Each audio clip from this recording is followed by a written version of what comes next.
Hello and welcome again to Disney Presents Walt Disney, an American Original, Section 5, Chapter 28. This will be the last chapter of Walt Disney, an American Original. On New Year's Day, 1966, Walt Disney was seen by millions on television as Grand Marshal of the Tournament of Roses Parade in Pasadena. To the generation who had seen him weekly on the television series, he seemed a little different. The same straight hair and trimmed mustache, perhaps a little grayer, and the same wide grin and upraised eyebrow, but those who worked closely with Walt could see changes. He passed his 64th year in December, and his once limitless energies were beginning to flag. More and more he complained that he was feeling gimpy, and that the day's activities left him pooped. The old polo injury had gotten worse, pain shot down his back and into his left leg, and the nightly treatments by Hazel George brought little relief. Facial pain continued to afflict him.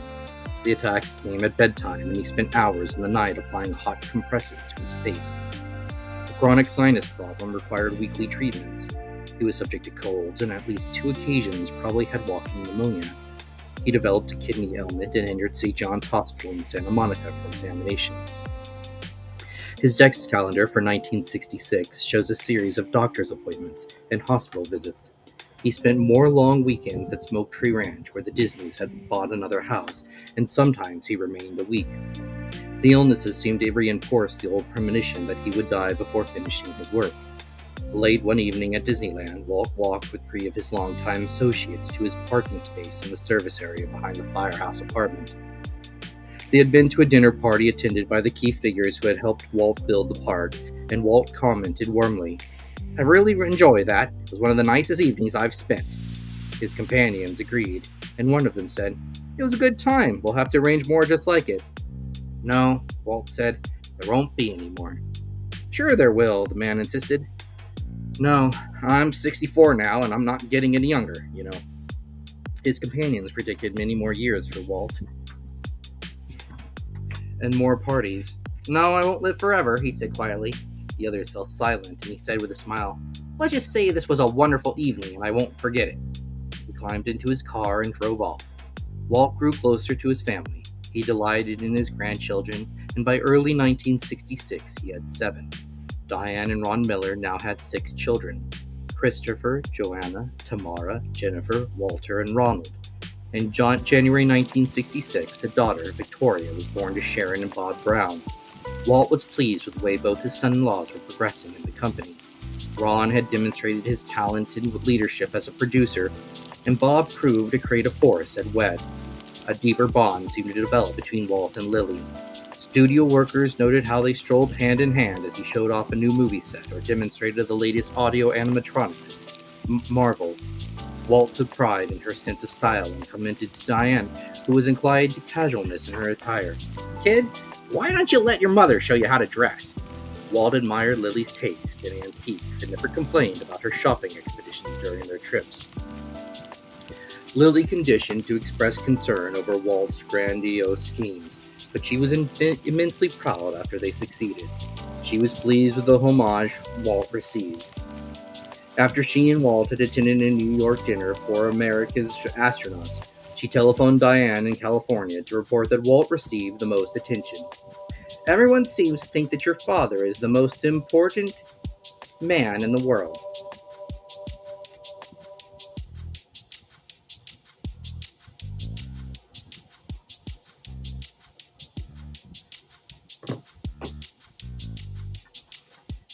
Walt enjoyed teasing Lily. She disapproved of his taking over the controls of the company plane on their cross-country flights, but he continued to do so.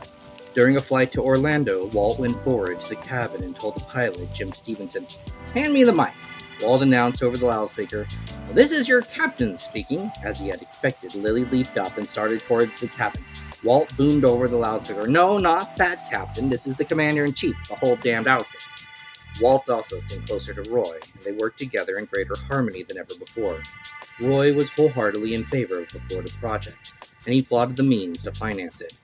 Still, Roy kept mentioning his wish to retire from active participation in the company. That was something that Walt could not countenance. He actively plotted against Roy, telephoning Edna to remark, "You don't want Roy hanging around the house all day, do you?" In conversations with Roy, Walt argued that it would be unthinkable for him to attempt the huge Florida undertaking without the daily support of Roy. As usual, Walt won. Roy postponed his plans for retirement. In frequent pain and impatient to get things done, Walt became more short-tempered at the studio. Spotting a man from the business department at a WED meeting, Walt snapped, "What the hell are you doing here?" He wanted only his creative people present during planning sessions. When Walt was conferring with Joe Potter on the contour of the Bay Area at the Florida project, Potter remarked, "Now the Bay could be extended, but that would cost $1.5 million. Walt exploded, "Damn it, Potter, why do you waste my time talking about unimportant matters?" He muttered. For 10 days, Walt passed Potter in the hall without speaking. Then Potter received a call from Tommy Wilk. "Walt would like to have you come over at 4 to chat a while." The retired general reported to the office, and for an hour, Walt discussed people in the organization, how he had met them and what they contributed. On the following Monday, Walt's secretary called again, and Potter appeared for another conversation. Finally, he remarked, "Walt, you know me, but I'm still the same guy I was before, and you'll have to accept me as I am." Walt replied, "I couldn't sleep Friday night. I kept asking myself, why the hell do I kick Potter around like that?" Honors continued to pour in, and none pleased him more than having schools named after him. The first was in Tullytown, Pennsylvania. When his train arrived at the station, Walt waved to the crowd over the locomotive cab. He also arrived by train for the dedication of an elementary school in Marceline. It was a double occasion, an honor for the famous hometown boy, and the first time the Santa Fe Super Chief had ever stopped in Marceline. The third Walt Disney School was in Anaheim. At the ceremonies, Walt responded by inviting all the children in the school to be his guests for a day at Disneyland. "Of course, it wouldn't be a real celebration until you come to Disneyland on a school day," said Walt, astonishing the school officials by declaring a school holiday. Despite his slackening energies, Walt seemed to accomplish more than ever before. He visited WED daily, overseeing the planning for the Florida project, as well as new developments for Disneyland. He prepared The Happiness Millionaire and viewed rushes on films and production. He continued planning CalArts. He appeared in television lead-ins, and he found time for a variety of charities and to serve on the boards of the Performing Arts Council of the Los Angeles Music Center and the California Angels baseball team. He devoted more time to animation, starting with Sleeping Beauty. His supervision of the cartoon features had necessarily been curtailed, and the studio's animators felt neglected. The Jungle Book changed that. Walt had long considered a feature based on the Rudyard Kipling stories, but the project was abandoned again and again for lack of a plotline. Bill Peet, with whom Walt had known a stormy but productive association, worked on a treatment, but his temper clashed with Walt's for the last time. In a quarrel with Walt over the story, Peet announced, "It's going to be done my way." Only one person made final judgments at the Disney studio. Bill Peet left. Another writer assigned to the Jungle Book was Larry Clemens, a former gag writer for Jack Benny and Bing Crosby. Walt handed him a book with the remark, "Here is the original by Rudyard Kipling. The first thing I want you to do is not to read it." With Wooly Reitherman as director and the veteran crew of Reliables doing the animation, the early sequences developed satisfactory. The voices of Phil Harris, George Sanders, Louis Prima, Sebastian Cabot, and others were new to Disney cartoons, brought freshness and inspiration to the animators. Walt himself had suggested Harris. "I heard him at a benefit in Palm Springs. He's great," Walt said. Milt Kahl and Frank Thomas animated the boy Mowgli. In Bagheera the Panther, John Lounsbury developed the elephants, and Ollie Johnston drew Baloo the bear. While the animators were pleased with the individual sequences, they worried about the storyline. They still had painful memories of Pinocchio, which was half completed when Walt recognized its deficiencies and ordered a costly overhaul. At the end of a story meeting, Milt Kahl expressed the general concern. "Walt, don't you think we should get some kind of overall storyline so we can know where we're going?" "No," Walt replied. "You can get all bogged down with these stories." He slapped Kahl on the leg and said, "It'll be all right." His instinct proved correct. The richness of the characters carried the Jungle Book from one sequence to another, and a strong storyline wasn't needed. Walt made contributions to the storyboard sessions with the zest of the Mickey Mouse days. After an exhilarating meeting, he commented to the animators, "You guys ought to have me down more often. I'm the least paid gagman in the studio." Walt continued his travels in the company plane through most of 1966. He flew to Pittsburgh and spent 3 days at the Westinghouse Research Center, inspecting the company's rapid transit system and other developments for the future. He surveyed new shopping centers, visited Rochester, New York, Philadelphia, Washington, D.C., Baltimore, and Dallas. He strolled through the clusters of stores, observing the flow of traffic, whether people seemed stimulated by their surroundings, whether they came as families. He was disappointed in most of the centers. They seemed cheerlessly functional. Only in Dallas did he find one that impressed him. He admired the use of a glass ceiling to admit natural light. The plane took Walt to film locations and to Denver, where the company had invested in the Celebrity Sports Center. He flew to St. Petersburg, Florida, to observe the functioning of a new composting system. He visited the site of Disney World, as the Florida Project was now called, and viewed it from a helicopter and from the ground, using gas-filled balloons to test elevations of future buildings. He delighted in the vastness of the property. "You know," he reflected to Dick Nunez during a visit, "it's like standing on the top of the Matterhorn and looking 7 miles in one direction and 11 miles in another. It's all ours.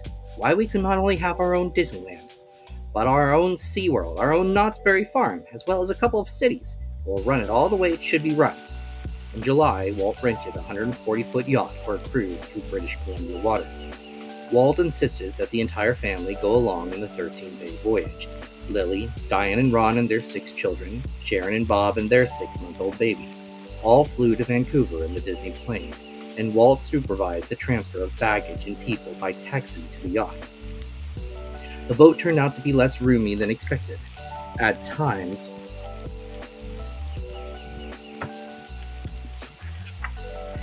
13 persons crowded into the single living room, and wrangles resulted. Walt served as peacemaker, an unusual role for him, but he was determined that the trip would be a success, and he settled squabbles with a serenity that his family had never seen before. When things quieted down, he retired to the windy upper deck and hunched over his reading. He had brought a mound of things to read, scripts mostly, but also books on city planning, and one on how to select a college president. Walt's physical condition worsened during the cruise. His voice grew huskier and his legs stiffened. His family noticed he had great difficulty getting in and out of the boat. By the end of the trip, he was impatient to return, and he couldn't understand why Ron and Bob had to stop at a cannery for the smoking of the salmon they had caught. Walt resumed his schedule at the studio, but the pain grew worse. After the dedication of Disneyland on July 24th, he entered the UCLA Medical Center for tests. X-ray showed the calcification of the old neck injury had increased. An operation could help relieve the condition. Walt decided he would wait until the end of the year. He had much to occupy him. A new project was the development of Mineral King Valley as a ski resort. Walt had become interested in skiing when he made Third Man on the Mountain in Switzerland in 1958. With his customary curiosities, he chatted with ski instructors, asked skiing tourists for their likes and dislikes, studied the traffic patterns up and down the slope. In 1960, he commissioned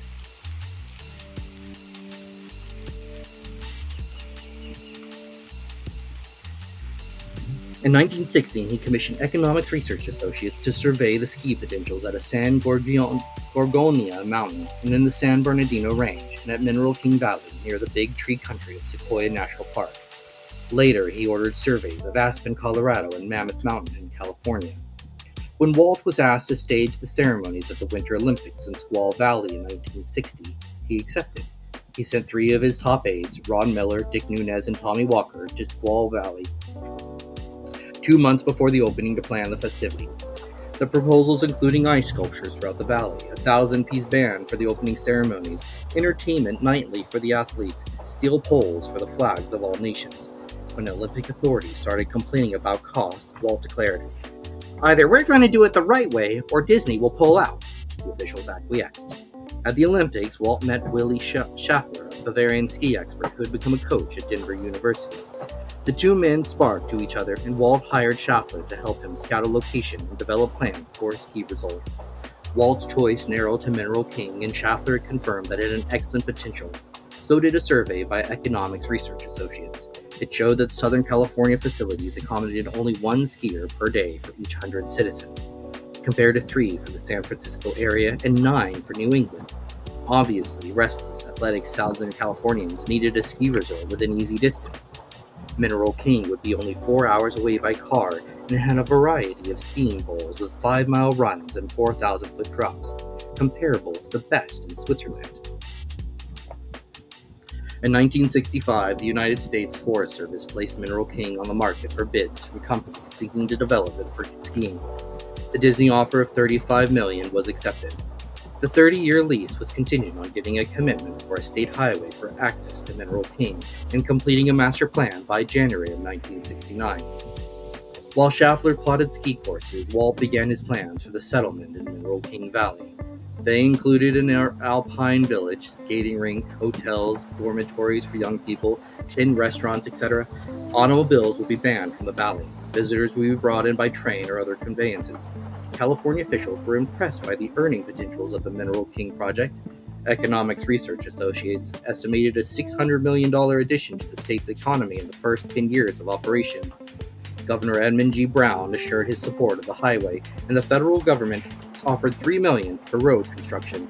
Brown and Disney were scheduled to announce plans for the highway at a press conference at Mineral King on September 9, 1966. Fair weather had been predicted, but gray clouds rolled over the Sierra Peaks, sending the temperature to 20 degrees. Walt flew from Burbank to Visalia in the Disney plane. Then he and other executives motored to the valley for the noon conference. Governor Brown was late, and the press had been delayed in their climb up the mountain. In a bus traveling narrow roads, Walt had worn wool pants and a heavy camping jacket, but he seemed affected by the cold. His face was drawn and deeply lined. When the press arrived, reporters remarked that Walt did not look well.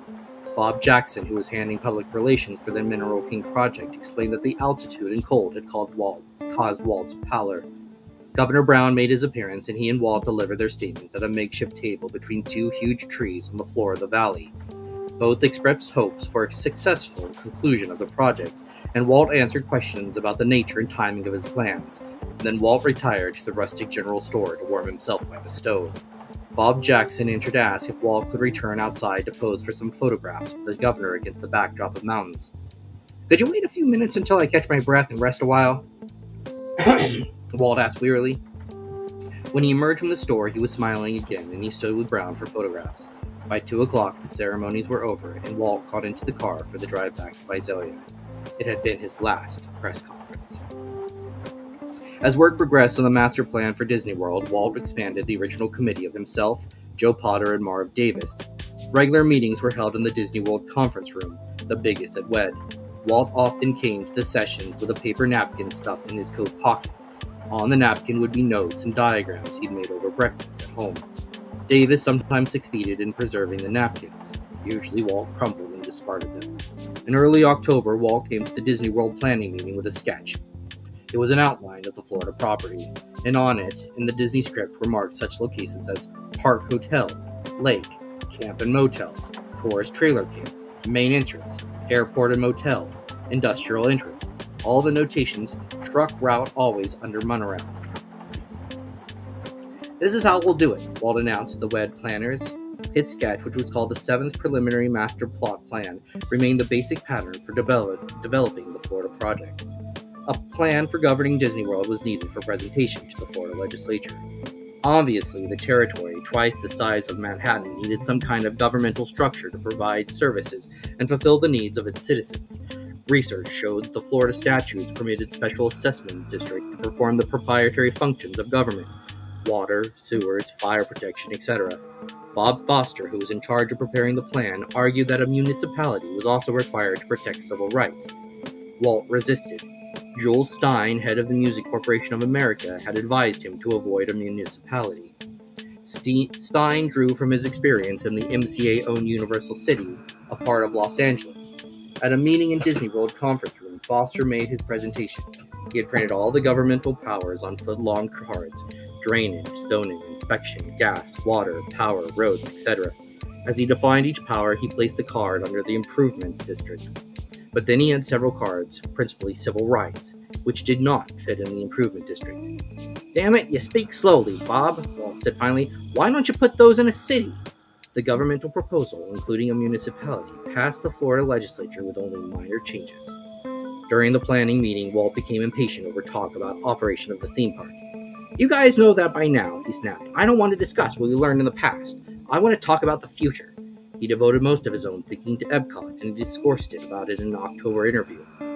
It's like the city of tomorrow ought to be, a city that caters to the people as a service function. It will be planned, controlled community, a showcase for American industry and research, schools, cultural and educational opportunities. In Epcot, there will be no slum area because we won't let them develop. There will be no landowners and therefore no voting control. People will rent houses instead of buying them and at modest rentals. There will be no retirees. Everyone must be employed. One of our requirements is that the people who live in Epcot must help keep it alive. Walt remarked that Epcot would be only one of 2 prototype cities. The other, which was forming in his mind, would be an experimental laboratory for administering cities. Retired persons and others could buy property in the second city. I happen to be an inquisitive guy, Walt continued, and when I see things I don't like, I start thinking, why do they have to be like this, and how can I improve them? City governments, for example. We pay a lot of taxes and still have the streets that aren't paved or are full of holes, and the city street cleaners and garbage collectors who don't do their job, and property owners who let dirt accumulate and help create slums. Why? The reporter commented that Walt seemed to have enough to manage without taking on experimental cities. Oh, you sound just like my wife, he replied with a chuckle. When I started on Disneyland, she used to say, why do you want to build an amusement park? They're so dirty. I told her that it was just the point. Mine won't be. On October 29th, Walt flew east to receive the American Forestry Association Award at Williamsburg for outstanding service and conservation of American resources. With Sharon and Bob Brown, he toured the colonial houses of Williamsburg, which he admired for its authentic reproduction of early America. He signed autographs for tourists and posed for photographs with his hands and legs in prisoners' stocks. He fretted over his speech for the award banquet, finally ignored it, and spoke extemporaneously about his own love of nature. When Walt returned to California, he realized he could no longer postpone surgery. His breath was short, and the pain almost rendered his legs useless. On Wednesday, November 2nd, he entered St. Joseph Hospital for more tests. This time, X-rays revealed a spot the size of a walnut on the left lung. Doctors told him surgery was imperative. He returned to the studio on Thursday for conferences on national developments in theater arts. On Friday, he joined the full board of CalArts for a 4-hour meeting at which architectural plans for the campus were revealed for the first time. Afterwards, Walt remarked to a fellow board member, "Now it's time to select a president, broaden the board, and get rolling." Walt reviewed footage of the No-Mobile, had a haircut and manicure in the barbershop, and watched 43 minutes of rushes of films in production. He was scheduled to attend a banquet in honor of his friend Jules Stein, but he felt too tired to go. Walt went to a house in Encino, which the Miller family had occupied before they moved to a bigger home nearby. The Disney house on Carrollwood was being remodeled. He rested on Saturday, and the next morning he drove himself to St. Joseph's. On the way, he stopped by the Millers' new house, and for a few minutes he watched Ron play football with neighborhood youngsters. Walt waved to Ron and then drove off. Surgery was scheduled for Monday morning. Walt didn't want any fuss made over him, and he told Lily not to come to the hospital. But Diane insisted that the family should be there, and she and Sharon and their mother sat in the hospital room to await the outcome of the operation. When the surgeon entered, he was grim-faced. He said the left lung had been cancerous and had been removed. The lymph nodes were oversized, and the outlook was poor. "I'd give him 6 months to 2 years to live," the surgeon said. The women were stunned, and Lily seemed unwilling to or unable to accept the news. Her daughters, too, could scarcely believe it. When Diane returned to the hospital that night in a driving rainstorm, she somehow convinced herself that her father had a chance, and she was able to face him hopefully. Her father was still in the intensive care unit, and he was beginning to regain consciousness. "Were you there?" he asked weakly. She nodded, and he said knowingly, "Your mother was there too?" When Lily arrived, he was optimistic. "Sweetheart, I'm a new man," he said. "I've only got one lung, but otherwise I'm as good as new." During the stay in the hospital, Walt seemed to regain some of his vigor, and he was cheerful with family visitors. To his nephew, Roy Edward Disney, he remarked, "Whatever it is I've got, don't get it." The studio had announced only that Walt Disney had undergone surgery to correct an old polio injury, but the report of the severity of the surgery circulated. John Wayne, who had also had a lung removed, sent Walt a telegram. "Welcome to the club. The only problem is height," meaning that the high altitudes were to be avoided. Walt was delighted with the message and showed it to the nurses and visitors. After 2 weeks in the hospital, Walt was bored and eager to return to work. The doctor said he could leave, and he telephoned Tommy Wilk to come and get him. He insisted on going to his office, and he read reports on the company's projects and had a few brief conferences. Winston Hibbler, who sought Walt's advice on a script of the horse in the gray flannel suit, was startled to find Walt weak and drawn, but as they conversed, his voice got stronger. "I had a scare, Hib," Walt said. "I never had this sort of thing before, but I'm going to be okay, just off my feet for a little while. You guys will have to carry on with the motion picture product. I'll be around to help you. When you get stuck on something, I'll be here." After making suggestions for the movie script, he added, "Get the story. The story is the most important thing. Once you've got the story, then everything else will fall into place." At lunchtime, he went to the coral room, but instead of sitting at his traditional table in the northeast corner, he joined the men at the wed table. They too were shocked by his appearance. Walt explained that part of his left lung had been removed and it had been cancerous, but he was certain he would be back to normal as soon as he got some rest. Talking about the illness seemed to bore him, and he inquired about the projects at WED. After lunch, he accompanied his staff to the WED building to look at the works in progress. He asked Roger Broggie about the state of the Pirates of the Caribbean ride for Disneyland. It had been completed and shipped to the park, Broggie said, but more tests were needed. The business faction in the company was pressing for a Christmas opening. "Broggie, don't you tell them you can do it. That show isn't ready," Walt insisted. Walt sat down to talk with Mark Davis, who had been with him from the creative years of the early features through the Imagineering of Disneyland and Disney World. Mel Melton, whom Walt had made president of WED, came by and anticipating that Walt might have some business matters to discuss, as he usually did on his visits. "I'm not working now," Walt said, giving Melton a pat on the stomach. "I just want to sit here and talk to Mark." Walt laughed heartily at sketches Mark had drawn for an audio animatronic bear band shown at Mineral King. Walt kidded Mark about losing weight, and Mark replied, "Well, one thing, they sure knocked a hell of a lot of weight off of you." He regretted saying it and quickly mentioned that a mock-up of a moonride show was ready for viewing. Walt and Davis, along with Dick Irvine, John Hench, and other WED engineers, inspected the mock-up, and Walt made suggestions for improvements. Then he turned to Irvine and said, "I'm getting kind of tired. Do you want to take me back to the studio?" Walt walked to the door and turned to say to Davis, "Goodbye, Mark." Davis had never heard Walt say goodbye before. Walt returned to the studio on Tuesday and Wednesday, holding meetings in visiting departments. He dropped in a set of Blackbeard's ghosts, surprising Bill Walsh, who was producing the film. "I thought you were across the street of the hospital, Walt," said Walsh. Peter Ustinov, who was staring in the film, joined the conversation, and Walt remarked that surgeons had removed a rib to get at a problem. "Some damn thing they were fooling around with," he spoke to the director, Robert Stevenson, about the picture's progress. Then he left. There was one last goodbye. Hazel George had sent him a get-well card in the hospital with a note, "I'll see you in the laughing place." On his final day to the studio, he sent for her, and they met in the room where they had spent hundreds of hours talking and laughing about a myriad of studio matters while she treated him for the ever-present pain. "Well, here we are at the laughing place," he said, studying her reaction to his gaunt appearance. "There's something I want to tell you," he said, but the words wouldn't come. Instead, they embraced each other, weeping. The following day was Thanksgiving, and Lily drove Walt to the Miller's house for an afternoon dinner. Walt enjoyed being among the children and watching movies of the Canadian voyage. He talked reflectively with Ron. "Boy, I had the biggest scare of my life," Walt said. "Even though I had warnings all these years, I never thought it would happen to me." He admitted that he would have to slow down his pace. "I'm going to turn over the picture making to you producers. I think you guys can work as a team, because you've been showing it for the past 3 years. I'm going to devote all my time to Disney World and Epcot," he added with a grin. "That doesn't mean I'm not going to read those scripts."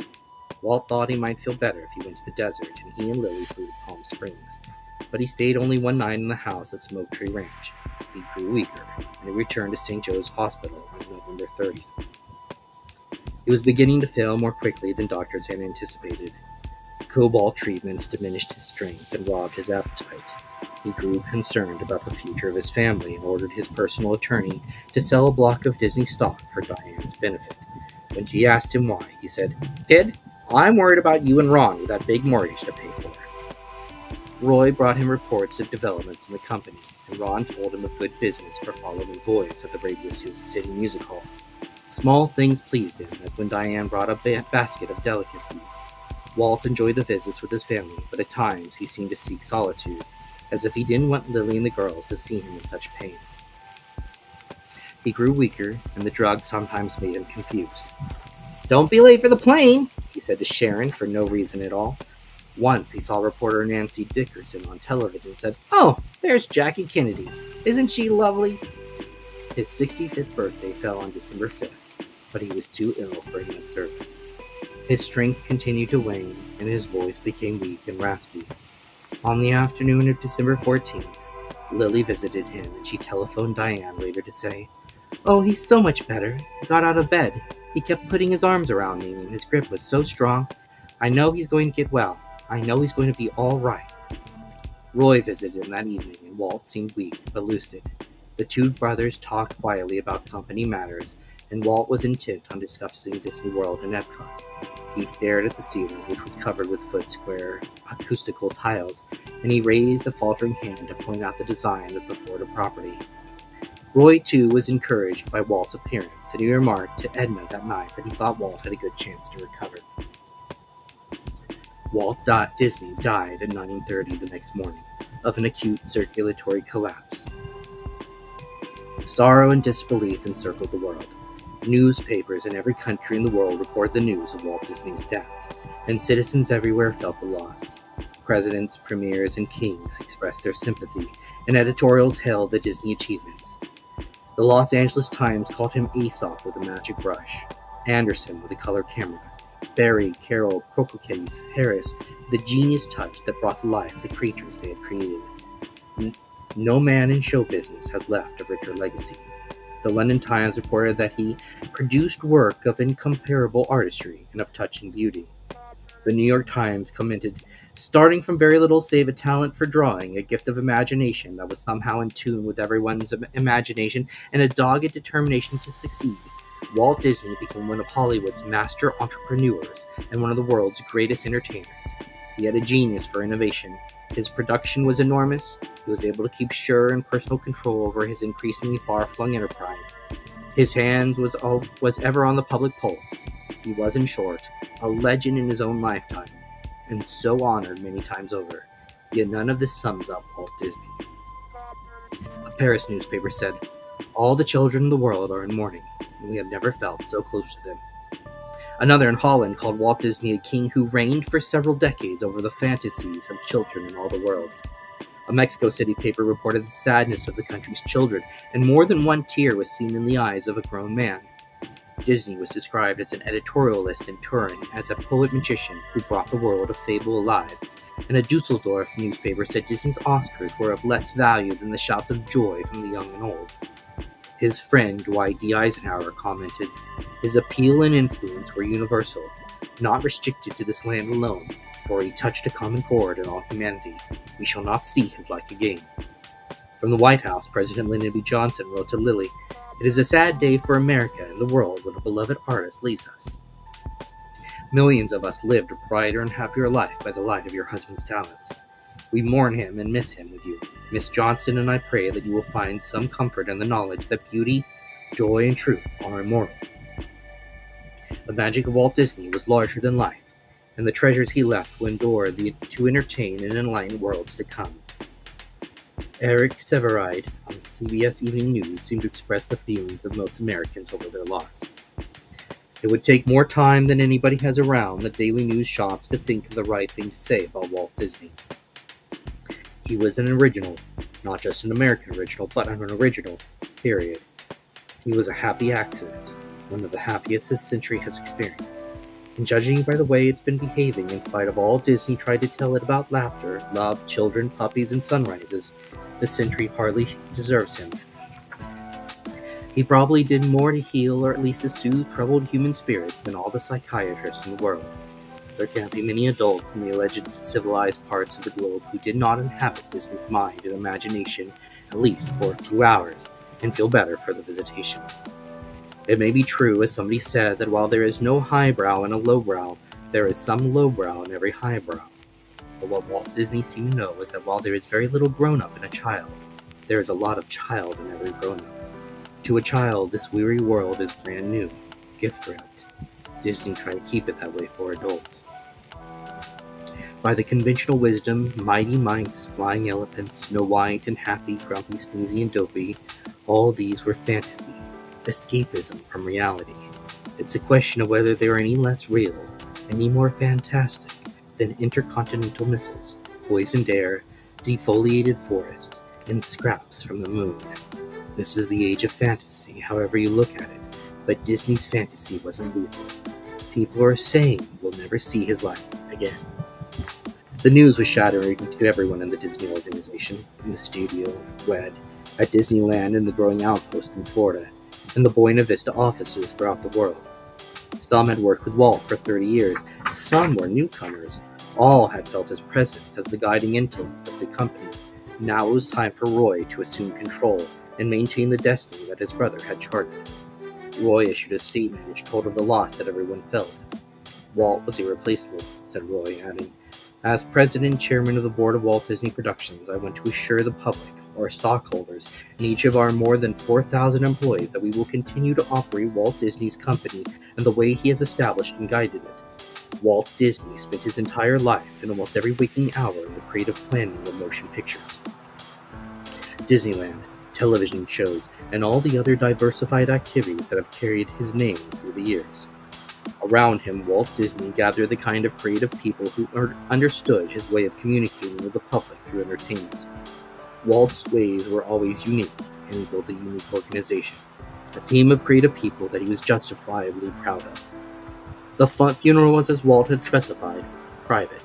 The body was cremated and only the immediate family was present for the simpler service at Forest Lawn Memorial Park in Glendale on the day after he died. Instead of flowers, the family requested that contributions be made to the California Institute of the Arts. Walt had wanted to keep the gravity of his illness a secret because he feared that the news would depress the company's stock. Astonishingly, it rose 10 points in the week following his death. Roy attributed the rise to the fact that stock had long been underpriced. Also, Wall Street reacted to rumors that Disney was being sought for acquisition by large corporations. A new owner could sell the studio's backlog of films to television for a huge immediate profit.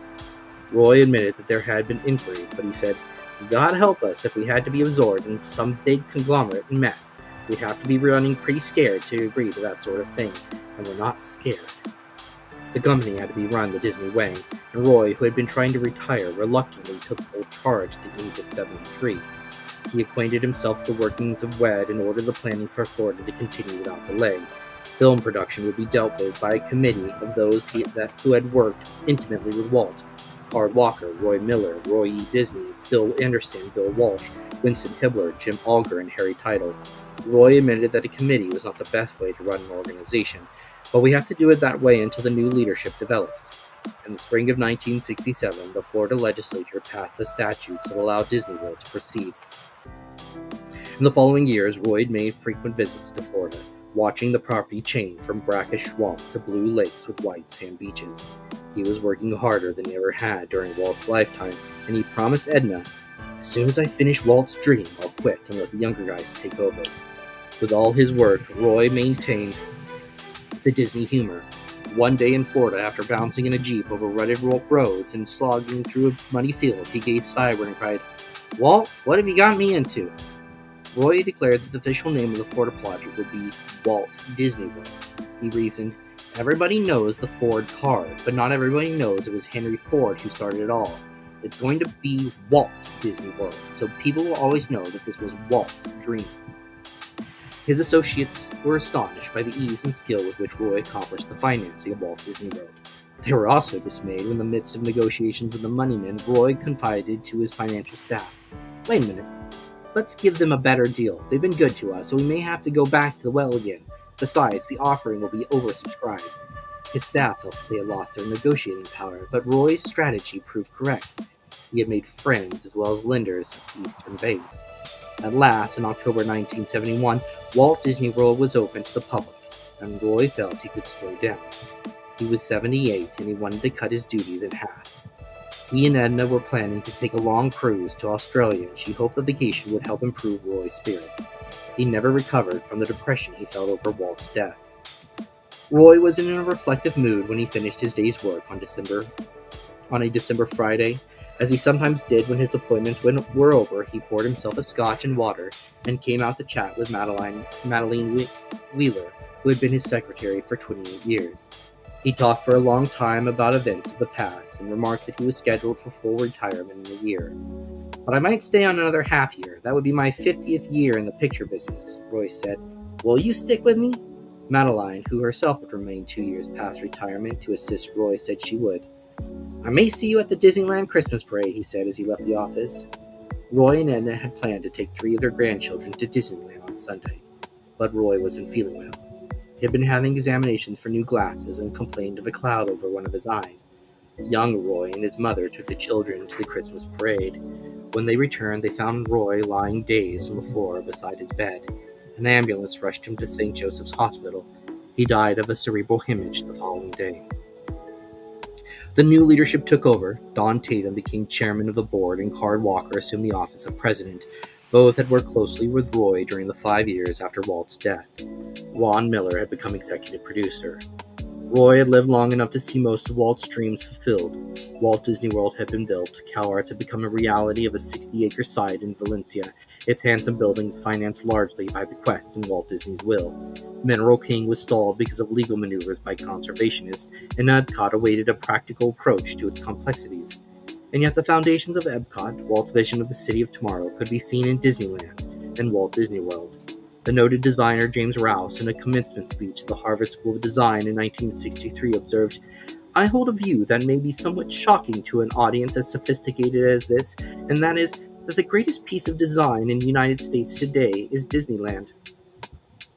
If you think about Disneyland and think of its performance in relation to its purpose, its meaning to people more than its meaning to the process of development, you will find it the outstanding piece of urban design in the United States. It took an area of activity, the amusement park, and lifted it to a standard so high in its performance, in its respect for people, and its functions that it set out to accomplish unselfconsciously, usefully, and profitably. For more to learn in the standards that have been set and the goals that have been achieved in the development of Disneyland than in any other single piece of physical development in the country. Walt Disney World carried the Epcot vision one step forward. The monorail whisks visitors noiselessly from parking lots to the theme park and right into the lobby of the Contemporary Resort Hotel. Utilities and service facilities are in underground corridors, so there is never a need for the street excavation that plagues modern cities. Garbage and trash disappear into pneumatic tubes and are speeding a mile a minute to a compacting plant. The waste is burned in incinerators so filtered and water scrubbed that only steam escapes from the smokestack. A plant removes nearly all the suspended solids from sewage, chlorinates the water and pours it into the swamps. A 100-acre living farm uses part of the water for a laboratory for the growth of trees and plants. The many other innovations have brought planners and conservationists to Walt Disney World to study ways to make cities more livable. Futurist Ray Bradbury once predicted that the influence of Walt Disney would be felt for centuries to come. Certainly in the years following his death, Disney remained a presence to the world's millions. The classic films were being seen by greater audiences than ever before. Even the early Mickey Mouse cartoons were being rediscovered and cherished. And such features as Fantasia and Alice in Wonderland, commercial failures in their first releases, have been vindicated by a new generation. If Walt Disney had only made film entertainment, his place in American history would be assured. But he did more. He created Disneyland, and he laid the foundation for Walt Disney World and Epcot with their limitless potentials for bettering the human condition. It had been a long distance from Laugh-O-Gram to Walt Disney World. Walt did not complete the journey. He had died as he feared he would, with his work undone. But those he had trained completed it, and the result of their labors was seen by the public for the first time on October 23, 1971. Beneath the spires of Cinderella's castle, Arthur Fiedel conducted the World Symphony with musicians representing 66 countries. The family was all there: Lily, Roy, and Edna, Diane and Ron Miller and their 7 children. Sharon and her husband William Lund. Bob Brown had died of cancer a year after Walt's death, and her 3 children, Roy Edward Disney and his wife Patricia, and their 4 children. Roy Disney stepped to the microphone and gazed beyond the festive crowd, past the brightly painted buildings of the theme park, and to the vista beyond, the massive Contemporary Resort Hotel, the deep blue lakes and the green forests. Roy expressed gratitude to the thousands who had helped build Walt Disney World, and then he reminisced. "My brother Walt and I first went into business together almost a half-century ago. and he was really, in my opinion, truly a genius, creative, and with great determination, singleness of purpose and drive. And through his entire life, he was never pushed off his course or diverted to other things. Walt probably had fewer secrets than any man because he was always talking to whoever would listen, talking of story ideas or entertainment projects.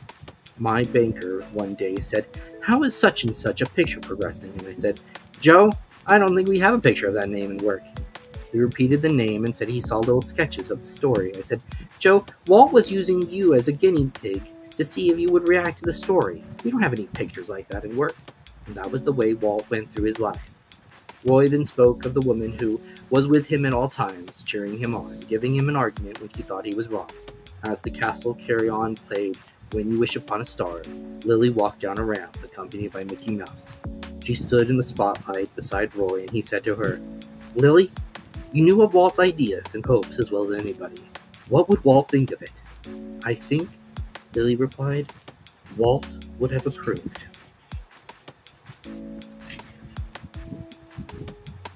Afterwards. When I first started at the Walt Disney Archives as a secretary in 1993, I was given a week of training and presented with a true treasure to use, care for, and share as needed, with only the worthiest of visitors, of course. It was the Archives reference copy of Bob Thomas's book, Walt Disney, an American Original. I immediately realized that what I was holding was very special.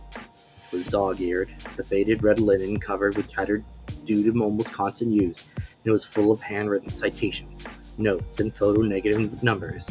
It was also the very first book I was told to read as a staff member of the Archives. That original book is now a precious relic and carefully tucked away in our collections, while each of us on staff now has a new or paperback copy of the book on our desk at the ready to hand out for reference and research. Walt Disney once spoke about the book that influenced him the most, a book on cartoon animation. Of that book, he said, "Finding that book was one of the most important and useful events in my life. It happened at just the right time. This biography was introduced to me at just the right time in my life, and it started me on a wondrous journey." I was honored to know and work with Bob Thomas during the first years I spent in the archive. He was so knowledgeable about Hollywood history and was simply a very kind researcher and author. It was a joy to me to have the opportunity to talk with him and hear about the time he spent firsthand with Walt and Roy.